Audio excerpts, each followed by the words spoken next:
Mnohí odborníci pokladajú zdomácnenie zvierat za taký významný čin pre ľudstvo, akým bolo vynájdenie písma. Domáce zvieratá už celé tisícročia prinášajú ľuďom úžitok, potešenie, inšpiráciu i estetický zážitok.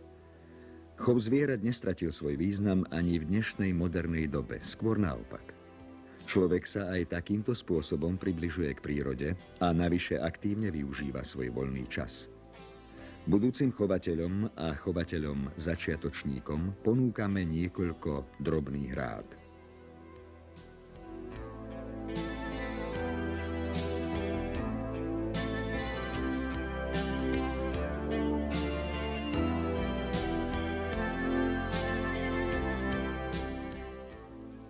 V dnešných krátkych radách pre chovateľov sa zameriame na chov malej a zdrobnelej okrasnej hydiny.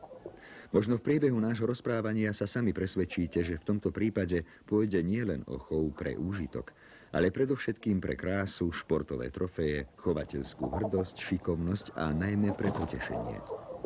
Nakoniec nás o tom presvedčili aj chovatelia Žunkovci z Bratislavy, u ktorých sme nakrútili podstatnú časť našej relácie. Chov malej a okrasnej hydiny je veľmi náročný a hlavne by som doporučovala, aby tento druh plemien chovali aj začiatočníci, ale aj pokročili chovatelia.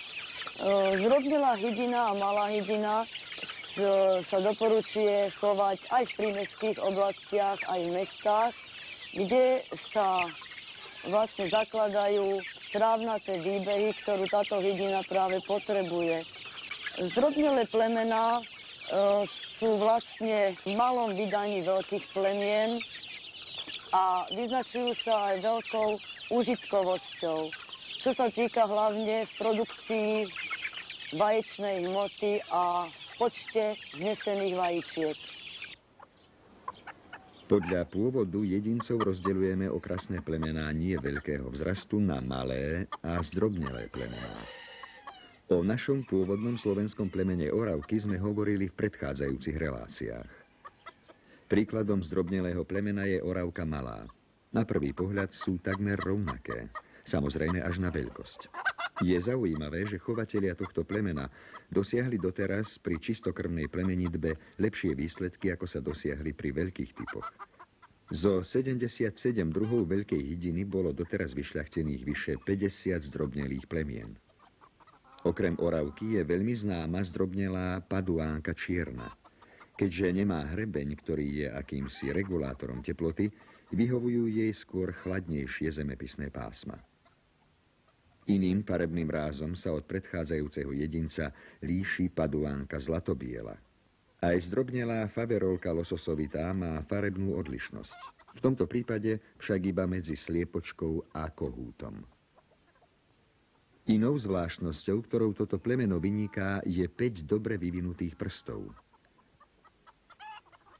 Na rozdiel od zdrobnelých plemien, malé plemená sú samostatnou pôvodnou skupinou hydiny. Takmer všetky plemená pochádzajú z ázijského kontinentu. Na športový chov odporúčame aspoň niektoré. Malá kočinka kučeravá má skutočne veľmi priliehavé meno. Na prvý pohľad sa zdá, ako by práve teraz prišla od kaderníka. Kučeravosť peria to nie je iba akási módna ozdoba, ale dvomyselný fyziologický orgán. Toto plemeno má veľmi zaujímavý názov žabo, čo v japončine znamená kvet. Je to jediné plemeno, ktoré má chvost postavený kolmo, čo u iných plemien nie je prípustné. Túto malú hydinu nájdeme aj v čiernom farebnom ráze. Ako sme už v úvode povedali, predovšetkým každý chovateľ musí mať pre chov dostatočný priestor, pretože iba v takomto priestore sa môžu dosiahnuť dobré chovateľské úspechy. Výbehy pre hydinu nemusia byť veľké, ale neustále čisté a suché. Blatistý podklad nie lenže narúša estetický vzhľad peria, ale často sa nalepí na nohy, čo môže spôsobiť niektoré z parazitárnych ochorení hydiny. Dôkladnú starostlivosť si vyžaduje aj interiér kurníka. Nemusí byť veľký, ale neustále udržiavaný v čistote. Podstielku treba pravidelne meniť. Znáškové hniezda sú umiestnené na okraji kurníka. Pri chove malej a zdrobnelej hydiny je veľmi dôležitá plemenitba. Preto má veľký význam nielen výber vhodných jedincov a pohlavných partnerov, ale aj presná registrácia násadových vajec. Sú presne označené dátumom, aby neboli staré, ale ani čerstvé, jednodňové. Pri došľachťovaní je potrebné mať na pamäti počet sliepok k jednému kohútovi.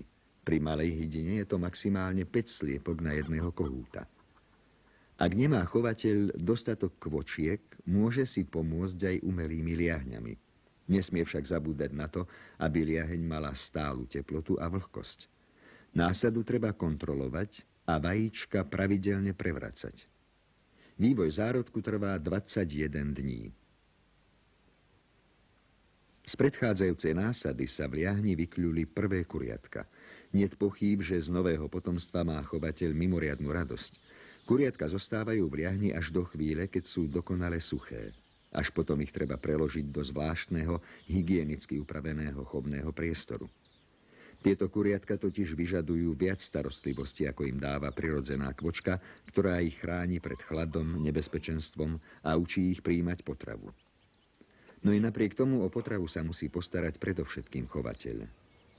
Základné krmivo nie len pre malé kurence, ale aj pre dospelé jedince tvoria semená rastlín, teda jadrové krmivá, ktoré podávame najčastejšie zošrotované.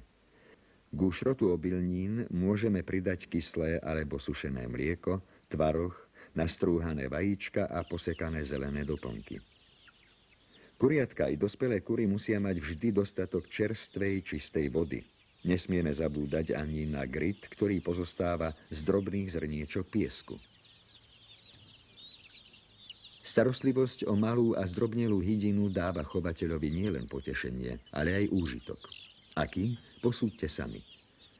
Veľkým dospelým kurám musíme denne nasypať minimálne 150 gramov jadrového krmiva. Malej a zdrobnelej hydine stačí iba 60 gramov. Je to pomer krmiva približne 1:3. Je pravda, že hmotnosť v mese je menšia, ale výživná hodnota je taká istá.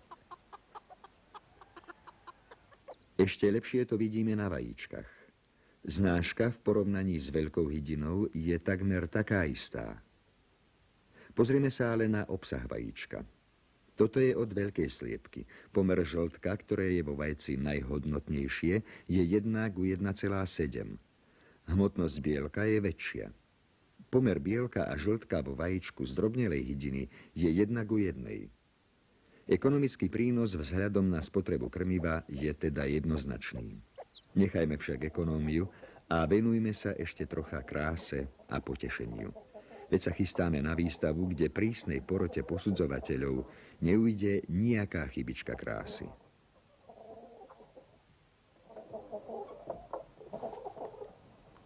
Každý chovateľ sa prezentuje výsledkami svojej práce na jesenných výstavách, kde vystavuje hydinu a rôzne zvieratá. Na týchto výstavách sa zvieratá posudzujú a veľký dôraz sa kladie na typ zvieraťa. Typ sa posudzuje voľným postojom zvierat, kde toto nemôžem ukázať, pretože to držím. Ďalšie znaky musia byť veľmi znateľné pre dané plemeno a daný farebný ras. Konkrétne zdrobnelá paduánka zlatobiela. Jej hlavným znakom je základná zlatá farba, ktorá je lemovaná smotanovo-bielou farbou. To isté aj chochol u paduánky a brada, ktorá prekrýva zakrpatené laloky. Každé plemeno je vlastne významné niečím. Paduánka je zvláštna tým, že má modré beháky a modrý zobák.